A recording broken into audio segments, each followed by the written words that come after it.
Welcome to The Sound, KQAL FM's weekly behind-the-scenes look at Midwestern-made music. From writing and recording to distribution and promotion, The Sound is your source for new releases and exclusive interviews from Midwestern artists. Support for The Sound is made possible by a grant from the Minnesota Arts and Cultural Heritage Fund.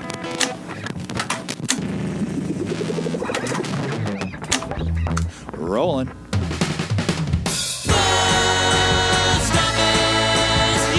Tonight on The Sound, we bring you Plain American from the band Ruben, straight out of Stillwater, Minnesota. Plain American was released back in 2023, but it is such a darn good album that when the opportunity to talk about it came up, we just had to feature it on The Sound. Honestly, I don't know how this release slipped by me for over a year, but it did. And if it slipped by you as well, well then you are in for a real treat, because this record is the It is so darn good that I'm not sure I can describe it at all. It's groovy, that much is true, and it rocks. Oh, and the vocals are stellar, like super stellar. And then there's the songwriting and the sound. Oh my God, the sound. Speaking of which, let's get this show on the road so you can hear the album for yourself and let Ruben tell you all about it. Whew. So here we are, folks. Strap yourself in and keep your limbs inside the vehicle at all times, because we are in for a rock and roll trip as we take you through Plain American, the latest album from Ruben, tonight on The Sound.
That was Nothing on Me, and that's the first track from the latest album from Minnesota band Ruben, and that album's titled Plain American. And I have the whole band on the phone with us tonight. Ruben, how you guys doing? Howdy. Hey, we're good. Awesome. For our listeners here, can we kind of go around the room, I guess, and introduce each other and what we play?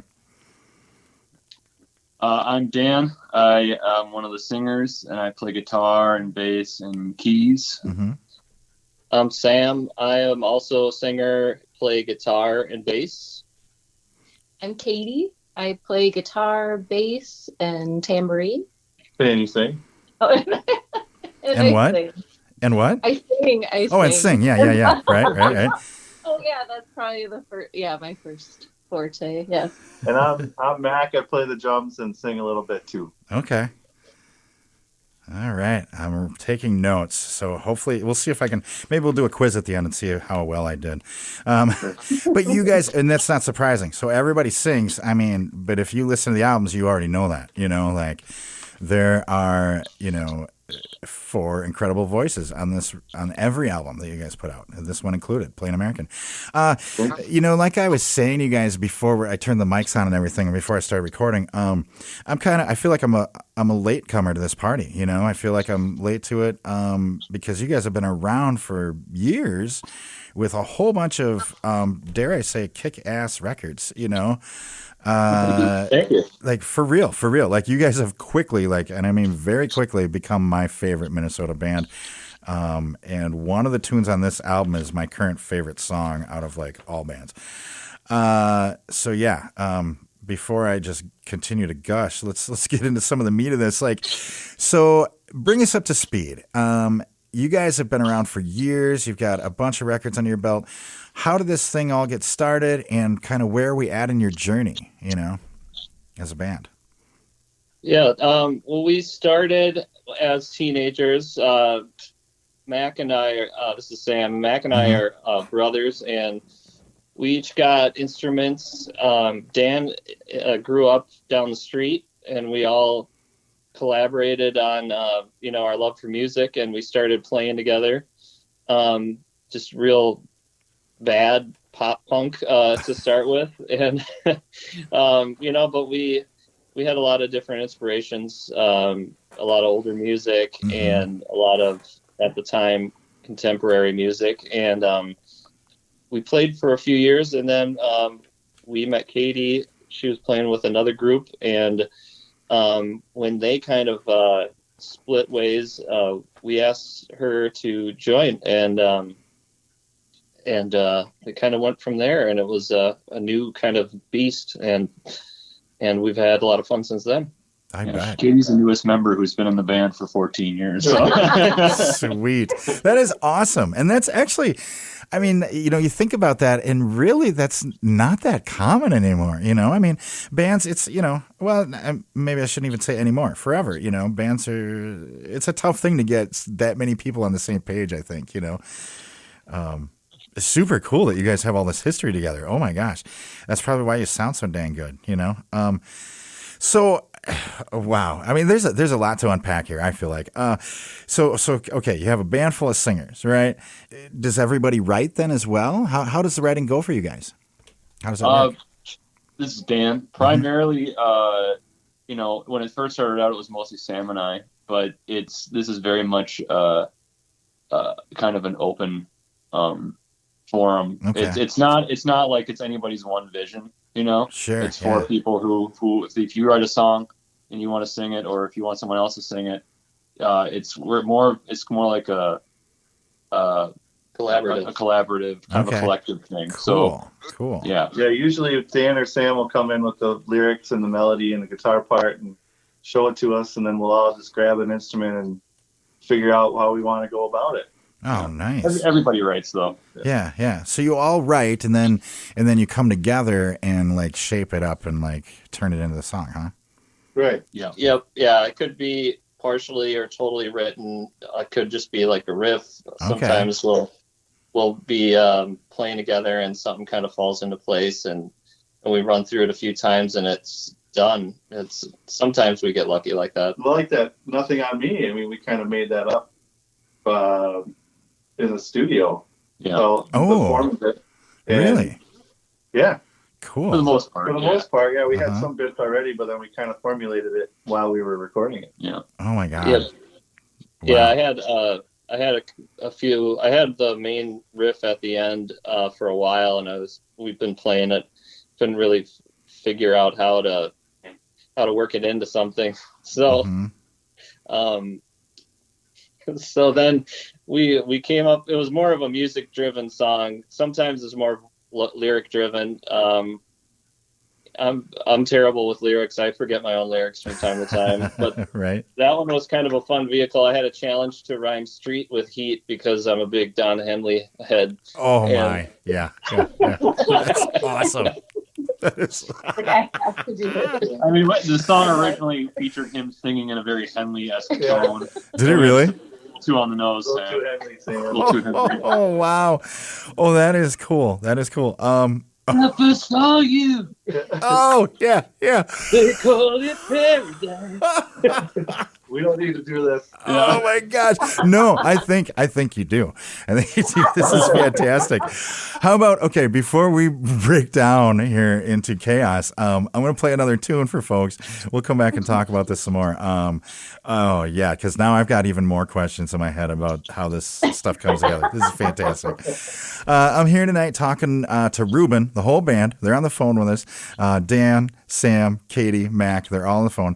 We're talking about their last album called Plain American, and we're playing through some tunes for it and talking about it. So this next song is called Nightmare Man, and this is from Ruben's Plain American. You're listening to it on The Sound, right here on 89.5 KQAL.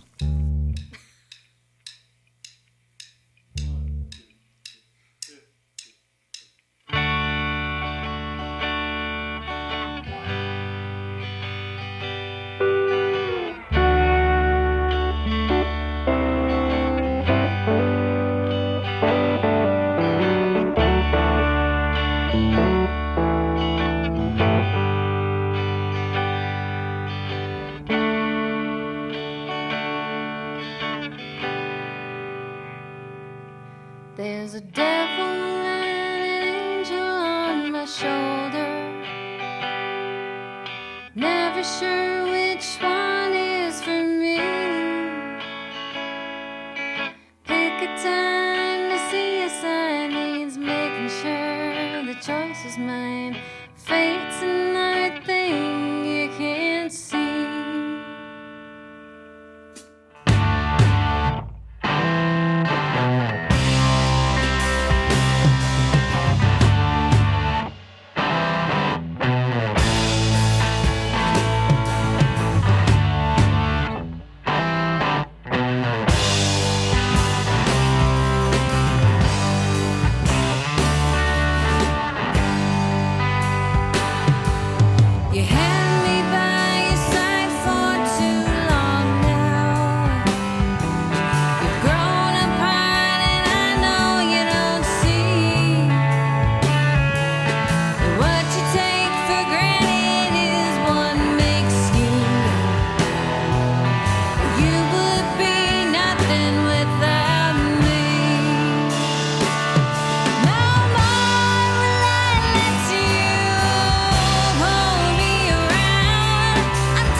That was Nightmare Man, and that is a track from the album Plain American from Ruben, and we have the whole band on the phone with us tonight. All right, you guys. So I can. All right, Don Henley. I heard that as an influence. Super cool. Super May or cool. may not be true. I dig it. I dig it. I might have oversold the Henley. But Right. But I love it. I love it. But It's really a dog whistle to the kind of our baby boomer audience. Sure. Yeah. Exactly. But you guys have so there's four people bringing different influences, right? But you guys have like a real like together sound, a real like there's a common thread through all your albums, through all the songs, even though there's also at the same time there's a wide variety of stuff too. It just sounds cohesive to me. You guys sound like a real band. And it shows, and what you're saying from the way you guys write and everything. That stuff shows through. I think it shows through. To me, there's a big retro sound with you guys, right? And to me, it lands in the '60s somewhere. Maybe the '70s as well. Is the sound of the band, is that an intentional thing? Is it a goal you guys are after, or does it just organically come out that way? What's the story behind that? It's not. It's not something we like. This is what we want to sound like. Okay. We're just not smart enough. But we definitely are influenced by bands like The Band, and that all kind of strikes chords with us and it just kind of works out well, where we all kind of like things that sound like that, and we play that way. We have a core thing of common bands that we all like or bands that we all have in common that do. Yeah, and we grew up together, so it's like it makes things even easier to come together when we're playing because we've known each other forever. So right, it's safe to say that we all would say like our favorite music is in the 60s and 70s. Okay. Like if you asked everybody around the table, we'd probably say our favorite musicians or bands are from the 60s and 70s. Mm-hmm. Yeah, so that's probably why. Yeah. But yeah, we also, like we know too, like when the songs really sound, retro per se. Mm-hmm. We do like that. Yeah. We like that sound. Yeah. It's not cynical. It's very, all of our music is very honest, and it's not if we're doing something that sounds like a pastiche of something from the '60s, it's done with because we actually really like that sound, and we're not trying to make it corny either. We're trying to do an honest interpretation of how we feel about that music. Oh yeah, I think that comes through. It feels real. Yeah. Thank you. Totally. Does it ever so if someone brings a song idea, do you ever does someone else ever notice something about it and go, ooh, what if we do this? It sounds to me like something you throw a bunch of people in a blender, let's say Phil Spector, Brian Wilson, maybe the Stones. You know what I mean? So does someone ever pick something out of a tune and go, ooh, that really leans this way. Let's do this. Does that ever happen with you guys? All the time.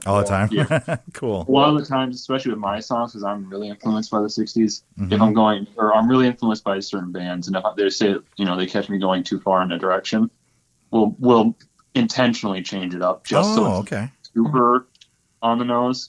Sure. Yeah. Dial it back a little bit. Yeah. There's everything's been done, and most things have been done really well, and we'll try to play with the song structure and make it not such an A-B type thing. And right. I like to have fun in that way. When I try to be conscious of that when I'm writing stuff, Plain American is a good example of that. I wanted to mess with the song structure. A lot of the songs I think we kind of all just naturally fall into a kind of a familiar, environment sonically, but we try to play with the structure to keep it fresh and to make it interesting for us and hopefully for people listening. Oh yeah. And I think you accomplished that. I really do. That's exactly what it feels like as a listener, I think. While we're on the topic of writing, are the tunes like lyrically and thematically, are they like true stories? Like things that you've gone through, or is it like fictional musings, like, or a combination? Like what are they lyrically and thematically? Where do they come from? Oh, well, Or does it depend? I mean, I guess Mac wrote Nightmare, man. yeah, I wrote that song you just played, and that's not something that I went through, but it's a story that I wanted to tell, I guess. Okay. Like, stick up for yourself and all that. Mm-hmm. But yeah, so it's not personal, but I like writing stories, kind of, and that's kind of what that is for me. Very Yeah, cool. it depends. When I write a song, I try to have it be somewhat universal. Sometimes, for me, story songs can be great, and sometimes they happen. Other times, hyper specific type of, references and things like that can get kind of outdated. So I think that's something I try to avoid, or maybe just try to zoom out a little bit more. Sure. Make it more universal.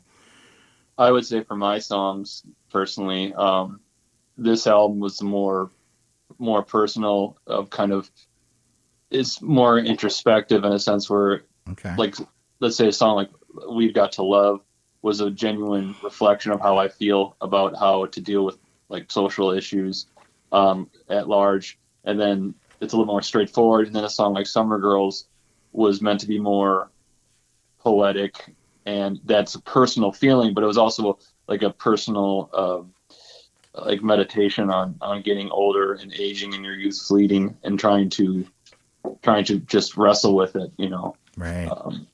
But all of our lyrics, I would say, the one thing that's not a take on anybody else's is the lyrics. The lyrics tend to be more our personal styles. They really do reflect how we do, I think. Right. Cool. Very cool.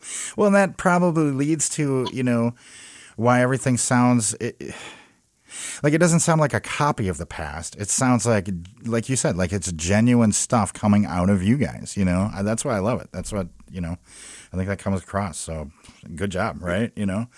Well, very cool. It's great to hear. Cool. Nice. Let's get into another tune, because I want to switch gears here and kind of talk about the actual sound and the aesthetic and how everything's coming together. I'm talking to Ruben on the phone tonight, the whole band. We're talking about their album Plain American, which came out in 2023, and we're playing through some tunes from it for you and talking to the band about it. This next song is called Barbara, I Just Turned 30, and you're listening to it on the Sound right here on 89.5 KQAL.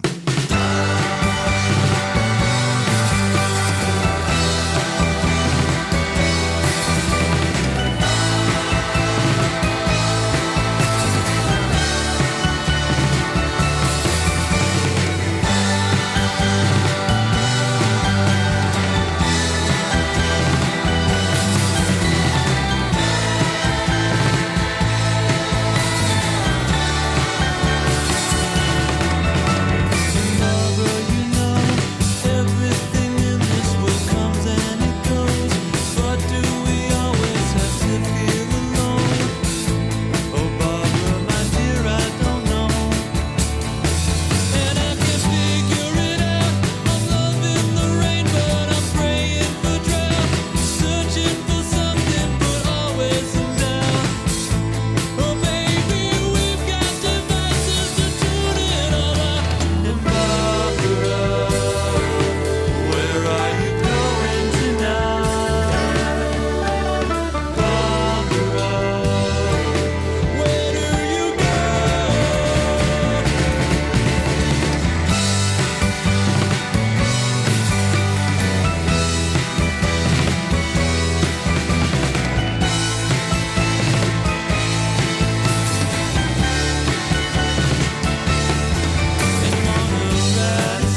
That was Barbara, I Just Turned 30, and that's a track off the latest album by Ruben called Plain American, and I have the band on the phone with me tonight. So when you guys do record, do you have, like, is everything worked out and you just go in and bam?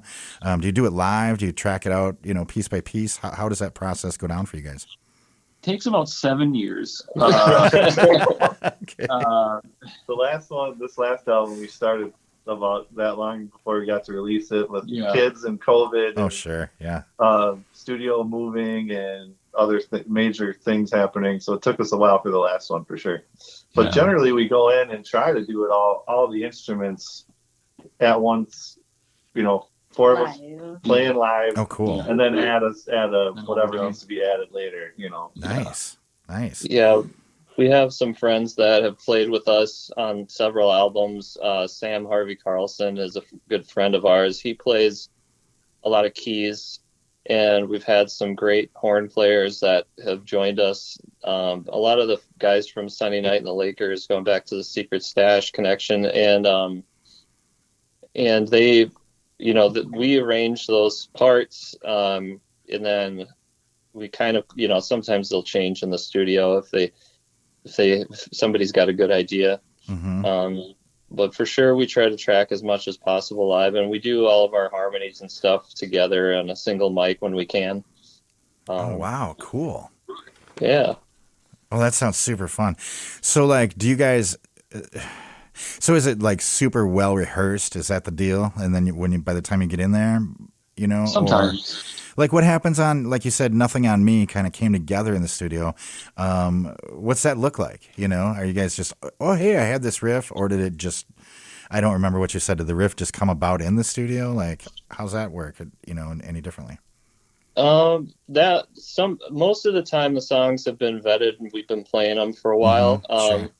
That one we had the structure, but it took a lot of takes to do live because of all the different parts, and also the vibe had to be right. Several versions of it too. Like we re-recorded it several times because it wasn't right the first time or something. Mm-hmm. Yeah. The tempo might be like a half a beat per minute off or something like that, or we speed up. We're not the Steely Dan type. We're more of a there can be mistakes. We did leave in quite a few mistakes because we realized that perfection is not a thing, and and people there's a enduring sort of listenability to stuff with some human error in it. Right. Yeah, perfection is not a thing. I like that. And then my brain went, and vibe is king, because you guys, there's a vibe going on. Like, and I think you said that you try to capture the vibe, That's about it. Yeah. Yeah, totally. And the vocals, you said you do the vocals sometimes all around one mic, like old school like that? Pretty much every time there's harmony, yeah. Really? Oh, wow. That is super cool. So you guys, is it just that you guys are so used to doing that, like how your voices interact and where to stand and stuff like that? You just do it already? Sometimes. Yeah? Sometimes, like, we'll come up with harmonies, like, all together. Other times they have to be pre-written, depend on, but okay. Yeah, like we kind of know where everybody stands within the vocal stack. Right. Very cool. Dang, man, you guys are blowing my mind. I love this. I love it. Wow. Well, that was my next question. Like, how do you work out those harmonies, But it sounds like you guys have been doing this together so long, it just kind of comes out, right? It depends, yeah. It depends, sure. Like I said, it can be where we're all just kind of, like, when we're in the practice space doing it, and then sometimes, they're structured purposefully. Right, right. Cool. Well, let's get into some more tunes here. I'm here talking to Ruben tonight. Dan, Sam, Katie, and Mac. They have an album out called Plain American, and we're playing through some of the tunes on that for you. This next song is called Why Do You Love Me? And you're listening to it on The Sound right here on 89.5 KQAL.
if you want, you can check your mailbox or catch up on the rent. Yeah, you can send some wedding invitations or pay back some money then. 'Cause at the post office, yeah, we'll be having a guest. At the post office, yeah.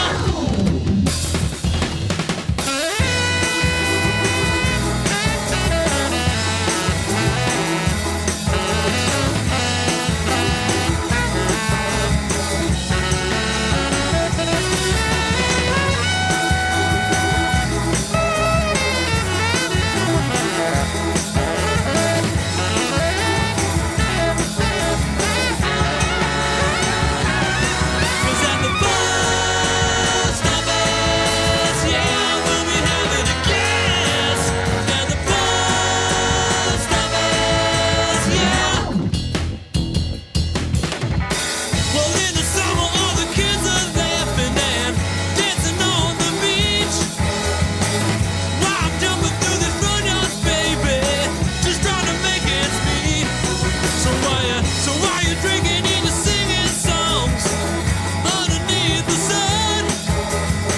Well, I've been soaring through these lonely letters while I'm stuck here in this mail road. 'Cause at the post office, yeah, we'll be having a guest. At the post office, yeah, one more time. Post office, yeah, we'll be having a guest. At the post office, yeah.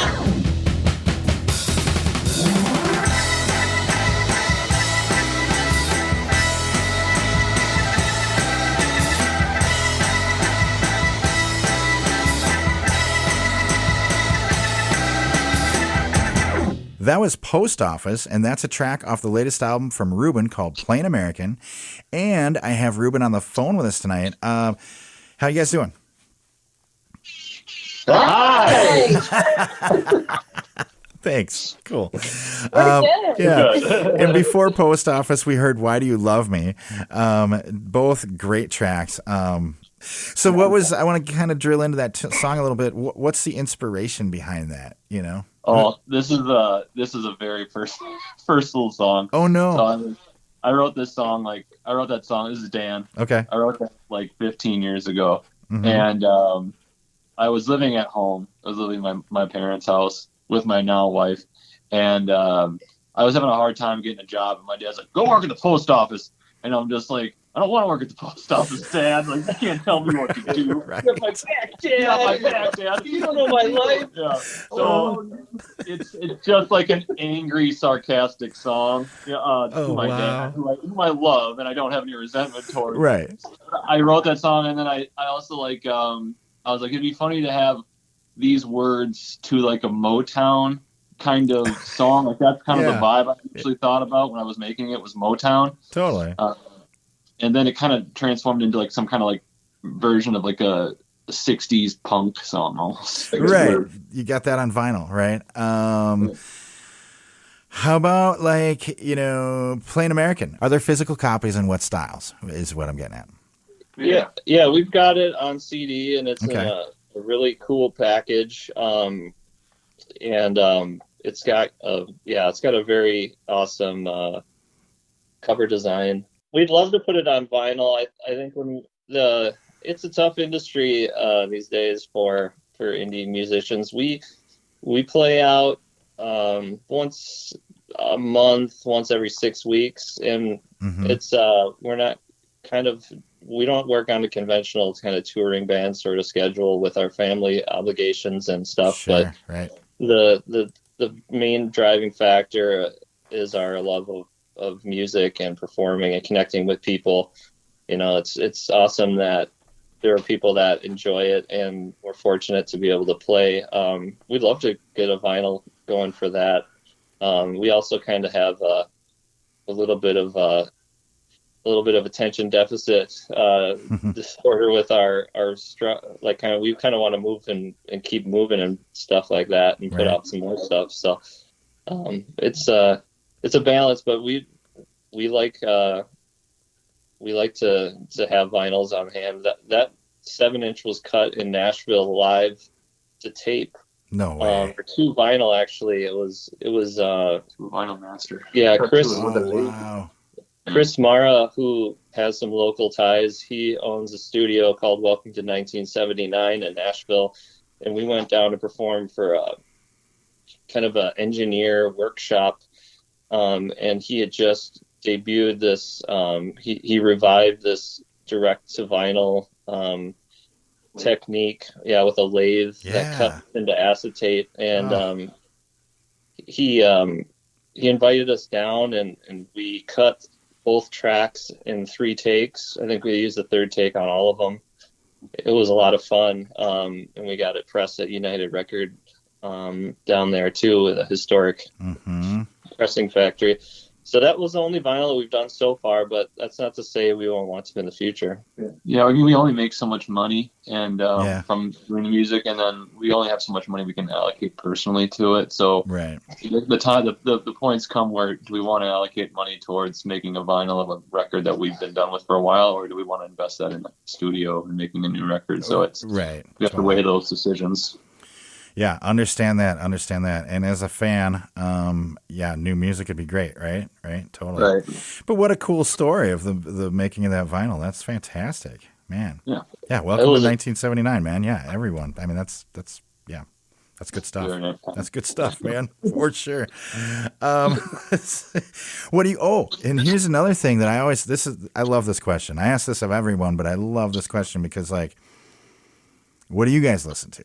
You know, like, what's in your players lately? What can you recommend? You know, I mean, I love the sound of your band. I'm curious to see if it's like, you know, what's your intake, you know? Oh, I'll go. I don't know. I'm a old soul. So yeah, like I still mostly listen to 60s and 70s. Nice. My favorite bands are Led Zeppelin and Blondie. And R.I.P. Klemberg. It was very sad week. And my favorite bands. I don't know. I'm lost my train of thought since Mac is talking to me. But how about Mac? You should say who you like. I like drummers, so I like Led Zeppelin. I like listening to Dave Matthews Band. Right on. And I have since a kid, and I feel no shame. Yeah, totally. And I like a lot of stuff, but I don't really listen to the radio very much. Mm-hmm. But whatever comes across, I'll listen to it. But yeah, if I choose that, you know, like the band and Led Zeppelin. Nice. Yeah, I love Graham Parsons, and I'm a big fan of King Gizzard and the Lizard Wizard. Oh, sweet. Wilco. Dr. Dog is one band that we all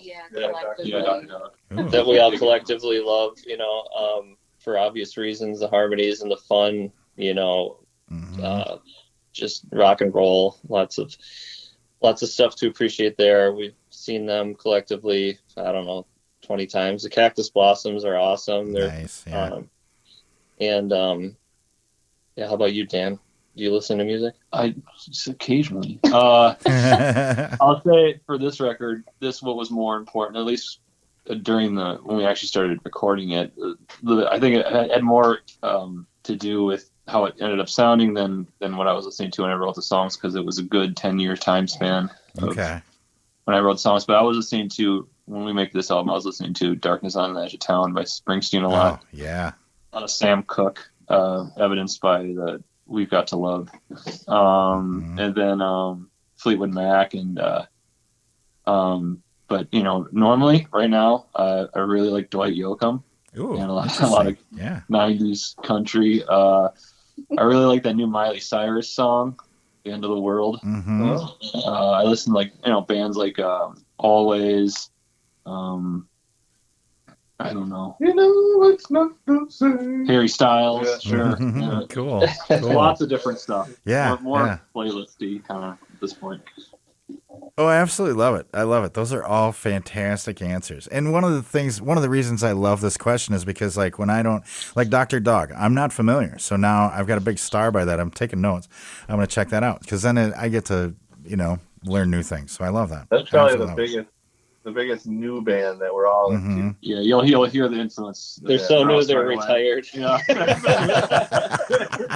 Yeah, that's a good point. Yeah, that's the newest band. I love it. I love it. I love it. I love it. Well, I'm a child of the 70s, so yeah, to show my age, and that's why I keep saying record. I rarely say album, I say record. It's just natural, right? Yeah, sure. So you guys can be heard on all major streaming platforms. Where can people find out about like show dates, future releases, buy your merch, stuff like that? Instagram. Insta? Okay. Yeah, Ruben Band, RUBEN Band. Our Bandcamp, bandcamp.com/Ruben. No, it's ruben.bandcamp.com. Oh yeah, ruben.bandcamp.com. RUBEN. Yeah, you can download our albums. You can order them physically from us, like that 7-inch. We'll Right. ship them out to you. Cool. We have CDs for all of our albums. Excellent. Yeah, if you want to download an album and you just and you want a physical copy, what the heck, we'll send one to you. Very cool.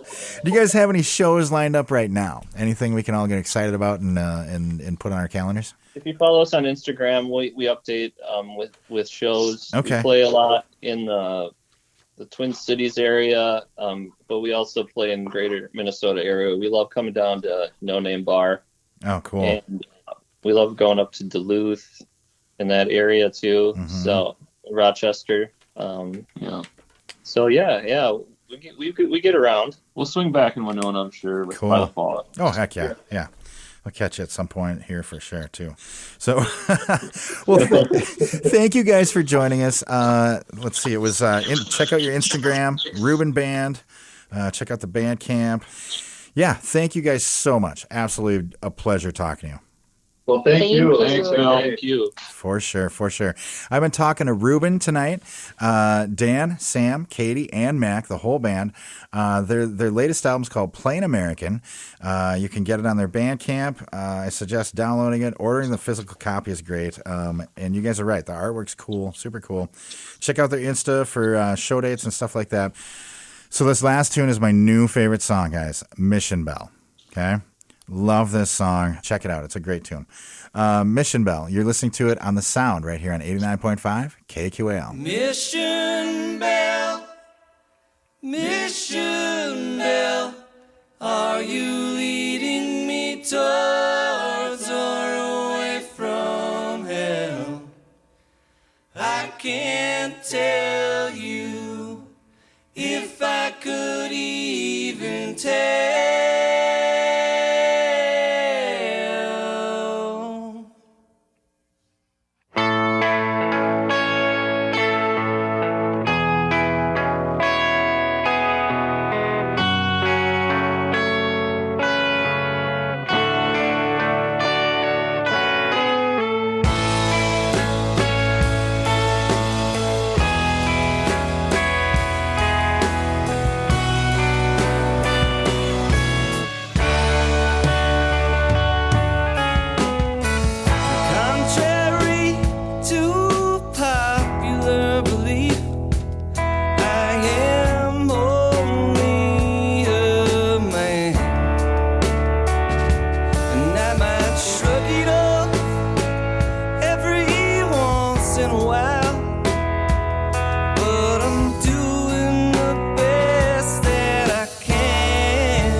Thanks again to the band Ruben for joining us tonight on The Sound. For showtimes, merch, or to hear more from Ruben, check out their Linktree for Ruben Band or their social media.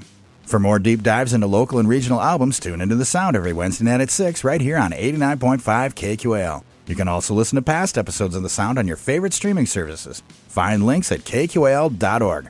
I'm Bill Stoneberg, and we've been listening to Plain American, the latest release by Ruben on The Sound.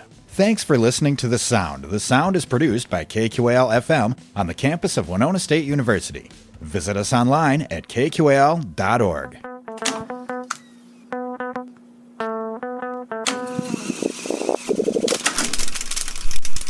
Theme music for The Sound provided by Mike Terrell of Fires of Denmark.